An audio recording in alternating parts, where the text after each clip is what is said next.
বাইরে পড়ছে মুষলধারা বৃষ্টি, আর আমি এদিকে ঘুম থেকে উঠে মুখ টুক ধুয়ে বাসি বাসন কোসন মেজে তারপরে এদিকে ঘরগুলো ঝাড় দিয়ে নিচ্ছি। আর এখন আমাদের বাড়ির কেউ এখনও ঘুম থেকে উঠেনি, ঠাকুরদাদা উঠেনি। ঠাকুরদাদা একটু পরে উঠবে, যখন আমার উঠান বাড়ি ঘর দুপুরগুলো ঝাড় দেওয়া হয়ে যাবে তখন।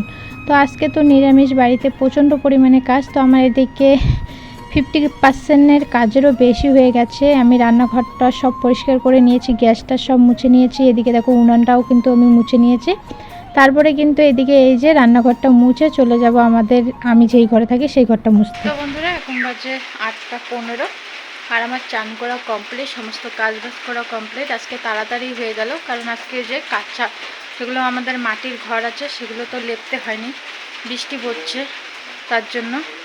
আর মা এখনও উঠেনি, আমি চান করে এখন ক্রিম দিব, সিঁদুর করব।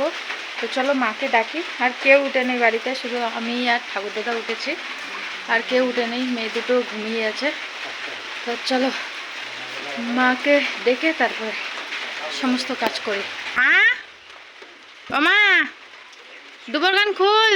মাকে ডেকে দিলাম, মা বলছে আমার প্রচণ্ড পরিমাণে জ্বর এসেছে, দুপুরটা খুলে দিয়ে আবার শুয়ে পড়লো। তো আমি ভাবলাম চলো মা শুয়ে থাক, আমি আমার কাজগুলো করে নিই।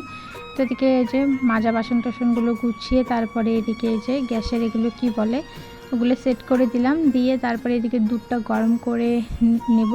দুধটা গরম হতে থাক আর আমি এদিকে উনানটা জ্বালিয়ে নেবো। আর উনান জ্বালাতে যে আমাদের এত কষ্ট হয় কি বলবো, এদিকে ব্যাগ কোথায়, প্যাকেট কোথায়, বস্তা, এগুলো দিয়ে আমরা উনান জ্বালাই।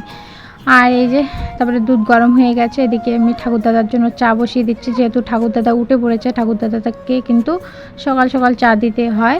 আর উনানটাও আমার মানে জ্বলে গেছে, আর উনান জ্বালাতে জানো তো মানে এদিকে বৃষ্টির জলে তো মানে খড়িগুলো ভিজে গেছে, তার মধ্যে উনানটা লেপা হয়েছে, ধরতেই চাচ্ছিল না। চলো রান্না করতে করতে তোমাদের কিছু আমি কথা বলি আমার মনে। মানুষ জীবনটা না বড়ই অদ্ভুত, কি বলো তো, তোমার মধ্যে শুধু কোনো গুণ থাকে বা কোনো কিছু গুণ, ধরো তোমার মধ্যে অনেক গুণ আছে, কিন্তু সেই গুণগুলো মানুষ চোখে দেখেও কিন্তু তোমাকে বলবে না যে তোমার এই গুণগুলো আছে। আর তুমি যদি একটা ভুল করো, সেই ভুলটা নিয়েই কিন্তু মানুষ তোমাকে যাচাই করতে চলে আসবে।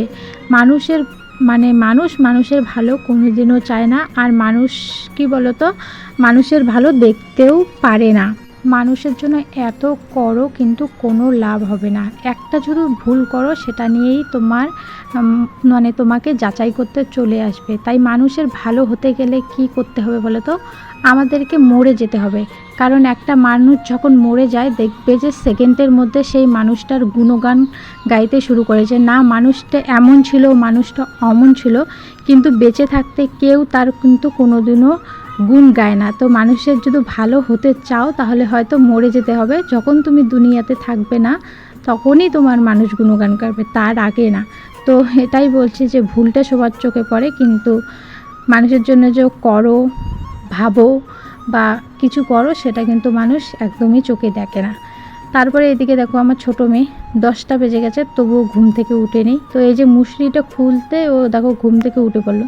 তো ওকে ঘুম থেকে উঠিয়ে খাইয়ে দাইয়ে তারপরে কিন্তু আমি রেডি হব, বড় মেয়েকে রেডি করিয়ে স্কুলে নিয়ে যাব। তো ওদিকে আমি বড় মেয়েকে রেডি করে দিয়েছি, আমিও রেডি হয়ে পড়েছি। এখন ওর জন্য ভাত বেড়ে নিলাম।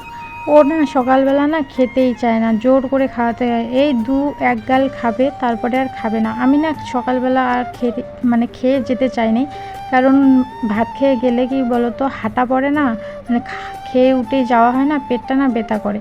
তো কি করা যাবে, ও যেহেতু খায়নি ভাতটা আমাকেই খেতে হলো। আর এদিকে তারপরে এই যে চুমকি দিদি আর ওর মেয়ে, আমি আর আমার মেয়ে চলে যাচ্ছি। তো ওদেরকে সাইকেলে নিয়েছি, আর আমাকে কিন্তু হেঁটে হেঁটেই চলে যাচ্ছি। তো ওকে স্কুলে রেখে তারপরে আমি বাড়ি চলে এসেছি। বাড়ি এসে এই যে জামা কাপড়গুলো মেলে দিচ্ছি, এখানে কিছুটা মা কেচে দিয়েছে আর কিছুটা আমি কেচে দিয়েছি। মেলা হয়নি সকালবেলা, যেহেতু বৃষ্টি পড়ছে, আকাশটা মেঘলা ছিল তার জন্য।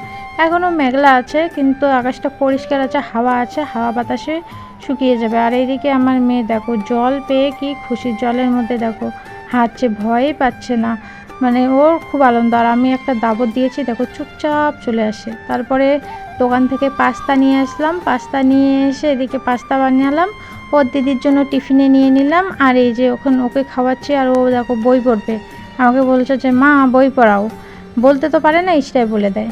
তো স্কুল থেকে বাড়ি চলে আসলাম, এখন 2:30 বাজে। আর এসেই দেখো এই যে দুজনকে সেম সেম জামা পরিয়ে দিয়েছি। ওরটা একটু ফুলের ডিজাইন আর ওরটা একটু মানে লাভ লাভ, এটাই পার্থক্য, তাছাড়া একই জামা, দু বোনে একই জামা পরবে। তো চলো ঘুম পাটাই, ছোটো ঘুমায়নি, ও যেহেতু সকালে লেটে ঘুম থেকে উঠেছে তার জন্য ঘুমায়নি, এখন ঘুম পাঠাবো চলো। তারপর ফিরে আসলাম একদম সন্ধ্যাবেলা, দেখো এদিকে সন্ধ্যাবাতি দিয়ে নিচ্ছি। আজকে যেহেতু সোমবার তার জন্য এই যে ধুনুচি ধরিয়ে নিচ্ছি, সারা বাড়িতে ধুনুচি দেবো। আর ধুনুচির গন্ধটা না আমার দারুণ লাগে। আমার ছোটো মেয়েকে দেখো, মানে ও সব কাজ করতে পারে, এমন কোনো কাজ নেই যে ও করতে পারে না। মানে এদিকে কাজ করছে ওর একদম মানে কি বলবো। আর এদিকে আমার মেয়ে ঢানসা বাজাচ্ছে, আর আমি যেই ক্যামেরাটা চালু করেছি ওর না লজ্জা পাচ্ছে, বলছে বাজাবে না। আমি বললাম বাজা, সবাই দেখবে এখন। তারপরে দেখো একবার আমার এদিকে আসছে, একবার ঠাকুরের এদিকে আসছে, ওর যে এত লজ্জা কি বলবো। তারপরে সন্ধ্যাবেলা চলে গেছিলো কারেন্ট, আমাদের এদিকে তার ছিঁড়ে গেছে, আর আমি এসে দোকানে বসে আছি। বাড়িটা অন্ধকার, মা আমার মেয়ে দুটো চলে গেছে বর্মা বাড়িতে। আমি কি করি, তাই বসে বসে দোকানে বর্মার সঙ্গে গল্প করছি।